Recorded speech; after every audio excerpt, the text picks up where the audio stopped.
We are delighted to welcome the president of the Patrick J. McGovern Foundation. The foundation has become the world's most cutting-edge foundation when it comes to using the transformative potential of technology to solve humanity's greatest challenges. And he's at the forefront of new efforts to protect data rights and ensure the benefits of data and technology are shared by all. He is a returning One Young World Counselor and serves on the Advisory Council at the Stanford Institute for Human-Centered Artificial Intelligence and is the entrepreneur in residence at the University of Illinois. Please welcome Vilas Dhar. Hi. Good to see you. Good afternoon. I am so happy to be with you all. Kate, David, thank you for this incredible welcome and for bringing us together. Over the last couple of days, I've had a chance to meet with so many of you, delegates from around the world, who are showing up not to talk about how great AI can be or to scare us with what AI might become, but because you create a hope about what we as humanity might become with AI. I want to take a few minutes with you to share a little bit about that, but before that, I want to appreciate every single person in this room for your curiosity, for your innovation, for your belief that we can do better. And we're going to hear from some of these delegates here as well. Give them and yourselves a big round of applause, please.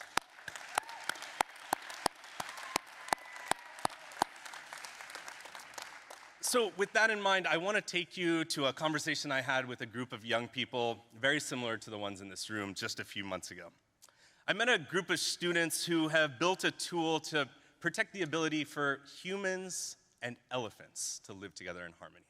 I know it's not the usual story in the AI world, but it's a story about some fun things that happen. It turns out that when elephants are in the forest, they look for fruit that's fermented.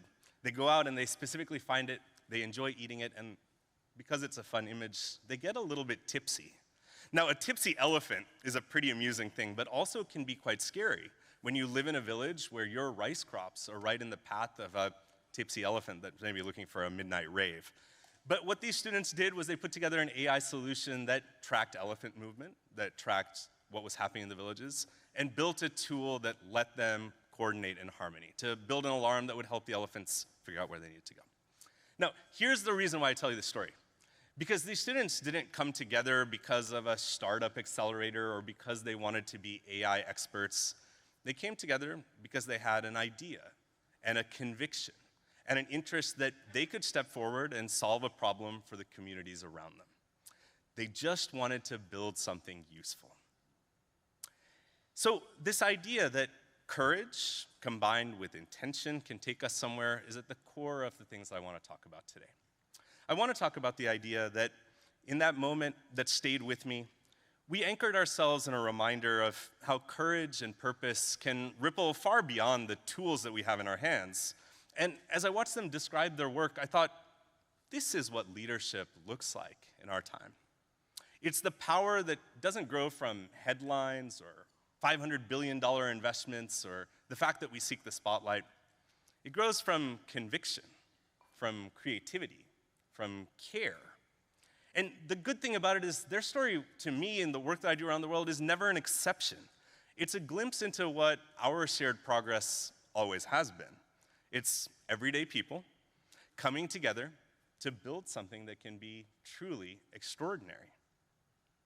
You know, I've been reflecting as we hear all of this news around the world that there are moments in history when a generation doesn't just inherit the world that came before. We have to come together to remake it. When old assumptions about how our economic systems, our political systems, about what technology can do begin to crack, and new possibilities emerge. When progress stops being a dream about tomorrow and it becomes a decision that we have to make today. I think this is one of those moments. In my work leading the Patrick J. McGovern Foundation, I work around the world to empower communities to express a sense of moral courage, to shape not just the direction of technology, but the shape of the society that we build around it. And we stand with civil society around the world because we believe that progress has to be measured not in economic outcomes, but by how deeply it serves people and communities around the world. That technology can't just be a matter of profit it has to be measured by purpose. And I've seen it. I've seen it in global institutions and movements for justice. I've seen it in the extraordinary potential that emerges when we take technology and we guide it by conscience rather than by control. So I think we are the generation, the people in this room together, that'll decide what kind of century we live in. Not a century that's shaped by scarcity and fear, by technology that's held by a few, but rather by imagination, by purpose, by the belief that we can rise to meet the potential of our own inventions. We're not bystanders in this story. We're not consumers. We have to become its authors. So, look, in this room today, over the course of the last few years, I am sure every person in this room has heard countless presentations about AI, about what it can do, shared with great hype, about what fears we should hold, the horror, and sometimes maybe what opportunities we might unlock for each other. But I want to talk about something totally different in my time with you. Because responsible AI is at its core an expression of our responsibility to each other. It's about our ability to act with agency, with conviction, a word that's never used in the world of technology discourse, with empathy.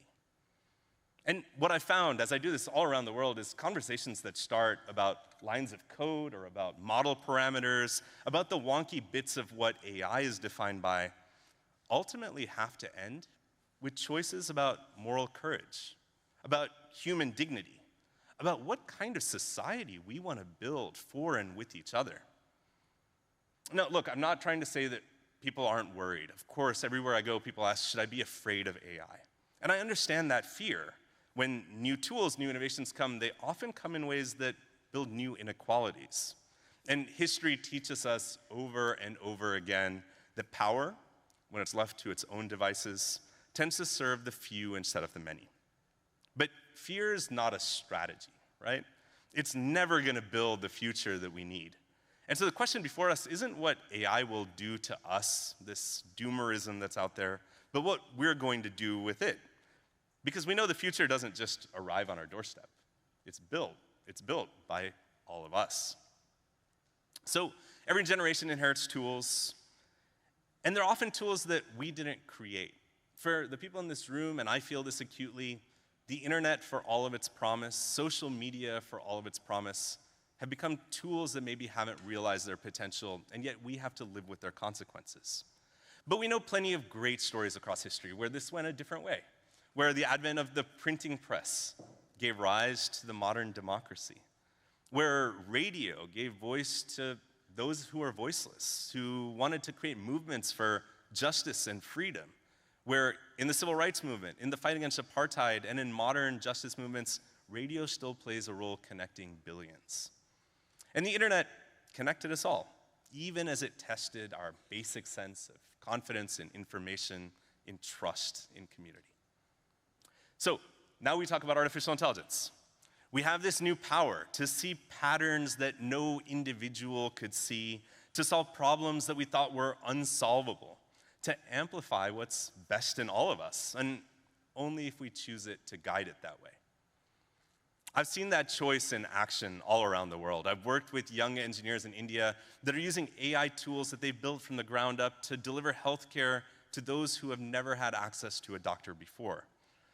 I've worked with civic technologists here in Europe who are using AI tools to track financial transactions, to expose corruption, to build a new framework for open data that creates more agency for every person inside of a community.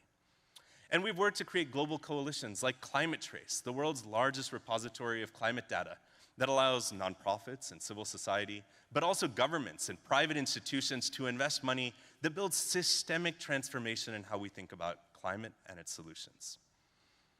We can't change what we can't see, and AI helps us see so much more. But you know, a funny thing, as I tell you these stories of the work we do around the world to use AI for public good, you'll notice over and over again, they're never stories about machines. They're stories about the people who decided that we could use intelligence in all of its forms, artificial and natural, to serve the public good. These stories remind us that technology alone never creates justice. It never gives the world purpose, but rather the other way around. That when we pursue justice, when we center dignity, when we think about the rights and beliefs of communities and individuals, then we go and shape a different kind of technology, one that's grounded in our shared experience, in our joy, in our love for each other. And so the danger of the moment that we should be most worried about isn't that technology is going to take over, but rather that we might surrender our agency in this moment, that we might get so wrapped up in stories of what AI might do that we forget that the decision on what it will do should be ours. Every algorithm starts with a human decision. Every line of code reflects a human value. Every data set tells a human story. Again, this isn't the language that many tech companies will talk to you in. And yet, when we really drill down and understand that the application of these tools affect every person on the planet, we have to come at it from a different perspective. So the question is, what are we going to teach technology to value? Are we going to teach it to serve those who hold current control and power, those who look for profit, those who define the world in the context of markets? Will we design it to concentrate power or to distribute it? Will we allow it to mirror and amplify our divisions? Or are we going to design AI tools that help us discover a shared purpose? Not a single one of these is a technology question. You don't need a computer science degree to be able to engage with this debate.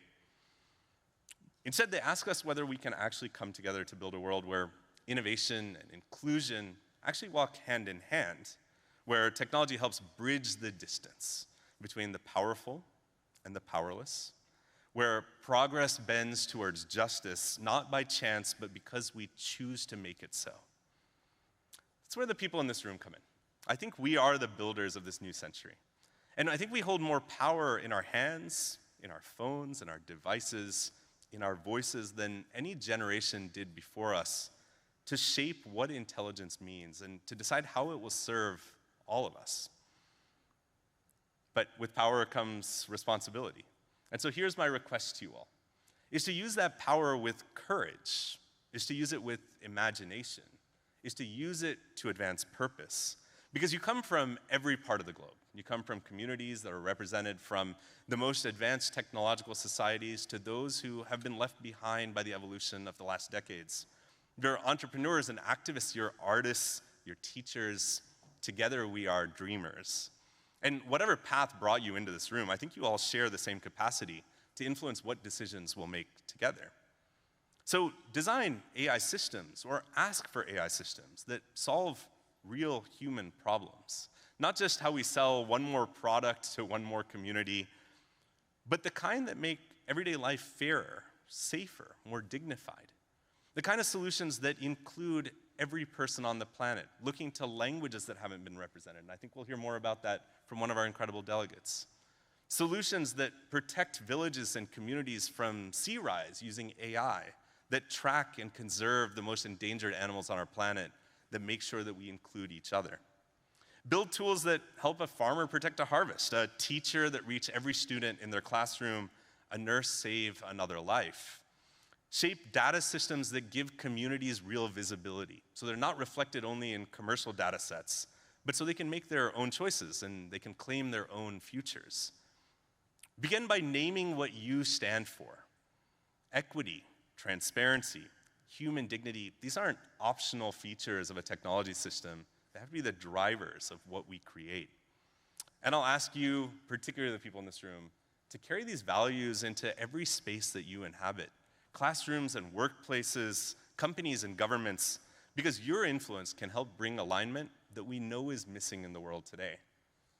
When we insist that technology amplifies human potential, we can ensure this idea that innovation is coupled with responsibility, that they move forward together. And maybe lastly, at the macro level, in a world that feels like our policymakers are moving further and further away from what we sometimes need to have happen, I want you to press your policymakers not just to regulate technology companies, but ask them to share with you a vision for what an AI-enabled future looks like that actually works for every citizen. One that includes public spending and public infrastructure, public accountability and morality. And if your policymakers aren't the right people to do it, stand forward to create a movement to change that capacity. To be builders who imagine systems of intelligence that strengthen the bonds between all of us. To be architects of an AI transformation that's guided by purpose and grounded in humanity, to be the generation that actually directs this revolution towards justice, towards sustainability, towards shared prosperity.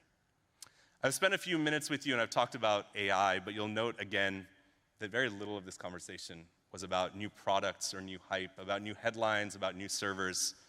It was about the agency that every single person in this room has. It's our time to step forward and actually have a point of view to make sure that we press a public conversation towards the bending of that moral arc towards justice for everyone. I want to thank you all. I'm filled with hope after my conversations after the last few days, and I can't wait to hear from our delegates. I want to thank you for the space, and I believe so deeply that we can do this together. Thank you so much.